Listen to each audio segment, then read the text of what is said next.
Kevin Holland versus Makhmud Muradov takes place this weekend on the main card of UFC Fight Night Vegas 12, Hall versus Silva, and I can't wait for this matchup, a middleweight contenders matchup. The winner of this one will for sure have earned their shot against a ranked opponent in that middleweight division, and this middleweight division is really picking up right now. You've got a bunch of guys just creeping up the rankings, Marvin Vettori being one of them. You've got Ian Heinisch versus Brendan Allen happening soon, and now you've got Holland versus Makhmud Muradov, an amazing matchup. The winner of this one, if they don't have a ranked opponent, they should have a ranking next to their name 100%. We'll see how it goes though. Obviously the performance will speak for itself, but Makhmud Muradov has not been in the octagon for quite some time, has not yet fought under the Fight Island circumstances, but that's not through a lack of trying. He's tried to fight in March against Antonio Carlos Jr., who was a ranked opponent, couldn't get that fight. Tried to fight against Carl Roberson in April, that fight fell through as well. Tried to get an opponent in Krzysztof Jotko for this card, that fight fell through, and now Kevin Holland has stepped up on short notice,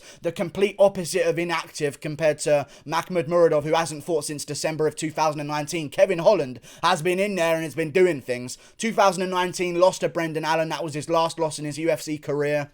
Lost that fight, got choked out. You know what I like about the fact that Kevin Holland... This is what I like about what Kevin Holland did after losing to Brendan Allen. He jumped straight into a grappling fight and he lost. But he jumped straight into a grappling bout. An exhibition grappling bout in a grappling tournament, okay? After losing via rear naked choke, he realized that in his career, that's been his one weakness, that he keeps getting submitted. Not many people can do too much to him on the feet, including Joaquin Buckley, by the way. But a lot of people seem to have a little bit of success with him on the ground. Brendan Allen had success with him on the ground. Thiago Santos was doing okay on the ground. But then again, Kevin Holland showed a great submission game there as well. But then again, he got submitted by Rafael Lovato Jr. early in his career. So I understand how Kevin Holland, if he had to pick one hole in his game, I'm not surprised that he would go towards the jiu-jitsu. He trained that, came back against Anthony Hernandez, destroyed him in the first round, then turned right back around, or tried to, got injured, pulled out, turned right back around against Joaquin Buckley, who took it on short notice instead of Trevin Giles. Got the job done against Joaquin Buckley, looked amazing in that fight and basically KO'd him twice in one night, 2 walk-off KOs. He highlight reel KO'd the highlight reel KO guy right now in the UFC. I know a lot of fans have short memories, but before that Joaquin Buckley epic KO, Kevin Holland basically abused him. And I know that Joaquin Buckley had a good performance against Holland, but Holland was in control. He landed the bigger shots. He has amazing power in the middleweight division. And I don't think it's so much his power. I think that he just catches guys where they don't expect to be caught by punches, because he does have an 81-inch reach compared to Makhmud Muradov 75. I think that's going to be a huge deal in this fight. Not to mention he turned right back around against Darren Stewart. Had a good performance there. To this day, I don't know how anyone thought that Darren Stewart won that fight. I had it a clear first and second round to Kevin Holland. I know that Darren Stewart did good in the third round, but you don't win a fight off of the third round, and he definitely didn't do enough, in my opinion, for a 10-8 round. He wasn't landing too many big shots whatsoever. Seemed more content to scream, "Come on, Kev," at the top of his lungs instead of landing big shots and potentially getting a 10-8 round. He threw that one away because Kevin Holland, we have seen before, does seem to slow down as the rounds go on, but Makhmud Muradov has slowed down as well. But then again, both of these guys have been slowing down in fights that they've taken on short notice. Makhmud Muradov slowed down in his fight against Alessio De Chirico, had a bit of a slow round in the third round there, didn't look too amazing against De Chirico, but then again neither did Kevin Holland, so there's not really much to take away from that performance. But Makhmud Muradov, in my opinion, is going to lose this fight to Kevin Holland via submission at the end of the first round or early in the second, because I think that Kevin Holland's going to come out there all guns blazing in the first against a Makhmud Muradov who has not been very active this year. Kevin Holland's been extremely active. He knows exactly what he needs to do in this fight, which is to get straight in Muradov's face, land big shots early, make Muradov second guess his stand-up, and I think Muradov's going to shoot a bad takedown and get guillotined or dash choked by Kevin Holland whilst going for it, and I think Holland's going to walk away with the submission win. Great fight though, don't get me wrong.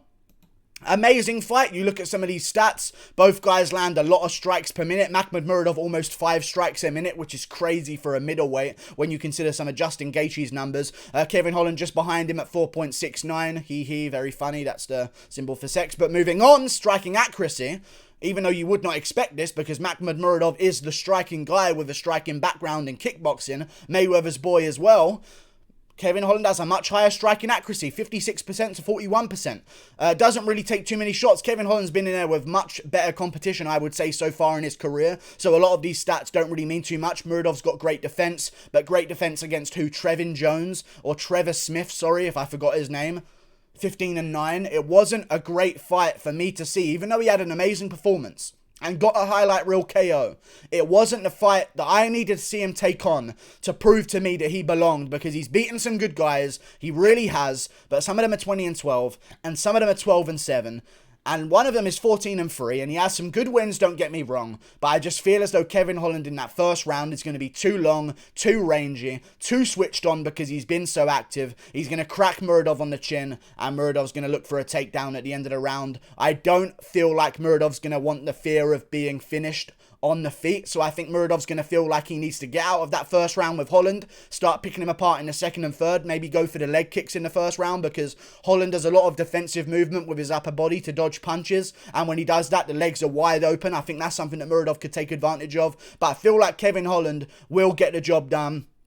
Muradov's fought nothing like him. Trevor Smith wandered forward into shots basically the entire night. Alessio Di Chirico, we just watched him have a subpar performance against Zach Cummings, where he basically threw away his career with just a bit of a sloppy performance. And even Makhmud Muradov had some trouble there, got hit against the cage a couple times. Like, although Makhmud Muradov was outlanding Alessio Di Chirico was landing the bigger shots by far. I just think Kevin Holland has improved tenfold since his fight with Alessio Di Chirico, and Makhmud Muradov's only one fight removed. So I don't know how much he will have improved. He's a young guy, but he's not that young at 30 years of age. Like, all of his kickboxing skills that he showed us, he's been kickboxing for a while. I don't think he's going to add something new to his game that we've never seen before. He's 30 years of age. He's been kickboxing for pretty much his entire life. I want to check when he actually started his kickboxing career. I don't remember, but he started his MMA career in 2012. Lost some fights. I know he jumped back and forth between kickboxing and MMA as well.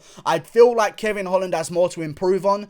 Had a bad last round against Darren Stewart. Didn't take much damage in that fight, though, other than some shots to the sole of the foot, which Darren Stewart seemed like he wanted to throw. I have no idea why. I'm going to go with Kevin Holland getting the job done, end of the first round. And if he does win this one, I want to see him maybe take on the winner of Ian Heinisch versus Brendan Allen. I don't know, though, because he did lose to Brendan Allen, and if Ian Heinisch beats Brendan Allen, he will have just beaten Gerald Meerschaert, which does give him, of course, a title shot at welterweight, as we've seen with Khamzat Chimaev. I don't know why they didn't give the Leon Edwards fight to Ian Heinisch. He did it before Khamzat Chimaev did, but whatever. Some rules for some rules for others. Anyway, I feel like the winner of this fight is probably going to be looking at an Omari Akhmedov, a guy who was supposed to be taking on Marvin Vettori, pulled out of that fight with an injury, I'm assuming. Marvin Vettori stepped up and took on Jacare Souza instead. Now there's an Omari Akhmedov waiting for an opponent, willing to take on a streaking contender as well, which is a good sign for the negotiators at the UFC. If you've seen a guy accept a fight against Marvin Vettori, odds are he's probably going to accept a fight against Kevin Holland or Makhmud Muradov as well. That's who I want to see the winner of this one take on, or maybe a Brad Tavares. Brad Tavares, man, what a poor guy. Any single time there's a glimmer of hope in a contender, they just chuck Tavares to him. It's such a weird thing. Maybe they'll do the same thing here because it's a good storyline. Everyone who takes on Tavares seems to do pretty well if they do indeed beat him. I mean, look, Robert Whittaker, Israel Adesanya, good guys have beaten Brad Tavares in that division. I feel like Kevin Holland gets this one done this weekend. The range is going to be too much in my opinion. 6-inch difference on the feet, doing what he does. And also he has a bit more of an unorthodox style as well. He throws a lot of weird shots. If Kevin Holland was a bit more of a Muay Thai striking kind of guy, I think he would maybe fit in against Makhmud Muradov, and Muradov would be more used to that kind of style. But because Kevin Holland is such a funky style and he's been so active and he throws awkward techniques and he goes for things that normal guys that are striking would not normally go for, he's very hard to emulate in the training as well. I'm definitely going to be picking Kevin Holland here, but in my opinion, and I'm willing to admit this, Makhmud Muradov is one of the better underdogs on the card. In my opinion, I think he's a very good underdog. I'm not going to pick him to win because I don't just look at odds and say this guy is going to win because the odds are so crazy. Like, I have to genuinely believe that he's going to win the fight if I'm going to pick him. And I just think that Kevin Holland, even if he doesn't have success on the feet, Kevin Holland has the advantage in the grappling. That's just a fact. Way more experience in the grappling. Muradov has not been exposed on the ground yet in his career, but That's not saying that it won't happen soon against the first good guy with good grappling that he's taken on. I mean, you're talking about a guy in Kevin Holland here that showed us how good his grappling was on, I believe, a couple of days' notice against Thiago Santos, a guy currently fighting in a title elimination bout at light heavyweight. Holland stepped in on short notice and looked good against him. Almost submitted him with a Kimura, almost submitted him with an armbar as well. I mean, it was just a great performance from Holland. I think he has that to fall back on if the stand-up isn't working out for him, but I think the stand-up will work out for him in that first round, and I don't see him slowing down as much in the third, because there's no way that he gets in less of shape as he becomes more active, in my opinion. But if he does win this one, take some time off Kevin Holland, because as much as I do appreciate a lot of activity, if he does win, next is rankings. So you can't just take him like you take a Joaquin Buckley fight, or take him like you take an Anthony Fluffy Hernandez fight. You know what I'm saying? I need to see Kevin Holland, I think, take the rest of the year off, start up next year, maybe in March or February on a good pay-per-view card, looking against a good ranked opponent. I think that's what's going to happen next. Kevin Holland gets it done. Trailblazing to the top. I'm all on board. I think Kevin Holland could be a real superstar in the UFC, okay? And that's a very rare thing to notice against a guy who's unranked, and only a few of them do show that potential whilst they are unranked. But I think Kevin Holland is definitely one of those guys. I think he's going to take over the mainstream part of the sport. Like, his hilarious interviews will go viral if he gets good wins on good positions in cards. I'm so glad that he stepped up, and I'm going to make a video at the end of this year saying fighters, GOAT fighters for Fight Island situations. What should I call the video? Top 5 quarantine era fighters. That's what we're going to go with. And I'm going to go with all the fighters that I feel like have saved our lives under these current circumstances. Could you imagine if all of the fights that Kevin Holland had fall through, or all the fights that Kevin Holland stepped up for on short notice never happened on those cards? They would be so empty. So empty. And I'm so glad that we have Kevin Holland here. I really am. Thank you very much, Kevin Holland. I think he goes out there, gets it done against a bit of an inactive Makhmud Muradov. We'll see how it goes. I think the leg kicks will work for Holland. The front kicks will work for Holland as well. Both guys are going to be moving a bunch, and I think Holland's going to tag him with a clean 1-2 in the first round. Muradov's not going to like it. He's going to shoot a bad takedown and get choked out. Like and subscribe. Thank you for watching. Click that button up there, and toodle pip.